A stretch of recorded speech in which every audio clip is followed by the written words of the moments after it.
இணையத்துல பரவலா உலவி வரும் ஒரு வீடியோ சமூகத்தின் மனசாட்சியையே உலுக்குது. ஒரு ஊர்ல 80 வயசு மதிக்கத்தக்க முதிய தம்பதிகள் இருந்திருக்காங்க. அவங்களுக்கு 2 மகன்கள், 1 மகள்.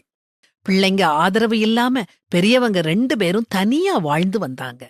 திடீர்னு ஒரு நாள் அந்த முதியவர் உடல்நலக் குறைவால இறந்து போயிட்டாரு. தந்தை இறந்த செய்திய தாய் தன்னுடைய 2 மகன்களுக்கும் மகளுக்கும் தெரிவிச்ச போதும் யாரும் வரல. இறுதியா தந்தைய பார்க்கவோ அவருடைய உடலை அடக்கம் செய்யவோ அவங்க தயாரா இல்ல. அந்த மூதாட்டி கண்ணீரோட, பெரிய பையனோட போன் சுவிட்ச் ஆஃப்ல இருக்குது, வேணும்னே சுவிட்ச் ஆஃப் செஞ்சிட்டான். ஒரு நாள் முழுசும் காத்திருந்தேன், யாரும் வரல. 2 நாட்கள் கடந்துட்டுது, எந்த பிள்ளையும் எட்டி பார்க்கல. இனி காத்திருந்தா அக்கம் பக்கத்தினரும் உதவ முடியாமல் போயிருவாங்கங்கிற எண்ணத்துல நானே இறுதிச் சடங்க நடத்தி என் கணவரை அடக்கம் பண்ணிட்டேன்னு சொன்னாங்க. அந்த மூதாட்டி பெற்ற பிள்ளைகளோ பேரப் பிள்ளைகளோ உறவினர்களோ யாரும் இல்லாம பக்கத்து வீட்டுக்காரங்க, மயான தொழிலாளர்கள், காவல்துறையினர் உதவியோட தான் மட்டும் தனியா கணவருக்கு இறுதி அஞ்சலி செலுத்தி கல்லறையில் அவருடைய உடலை அடக்கம் செஞ்சிருக்காங்க. இந்த வீடியோவை பார்த்த உடனே இவ்வளவு துன்பத்தை தாங்கி அந்த மூதாட்டியோட மன வலிமை நெகிழ வச்சது.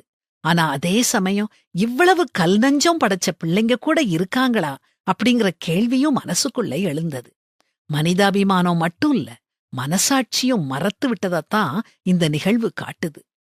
குடும்பத்துக்குள்ள சண்டைகள் இருக்கலாம், ஆனா இந்த மாதிரி சமயத்துல பிள்ளைங்க முன்னாடி நிக்கணும். இது ஆன்மாவுக்கு செய்யப்படும் மரியாதை மட்டும் இல்ல, நம்முடைய பெற்றோர் சமூகத்துல மரியாதையோட விடைபெற பிள்ளைகள் செய்ய வேண்டிய கடமையும் கூட.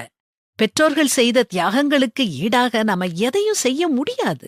ஆனா முதுமையில அவங்கள பேணுவது, பாதுகாப்பது, தனிமைப்படுத்தாமல் இருப்பது, அவங்க தேவைகளை கவனிப்பது, இவை பிள்ளைகளோட அடிப்படை தார்மீக பொறுப்பு.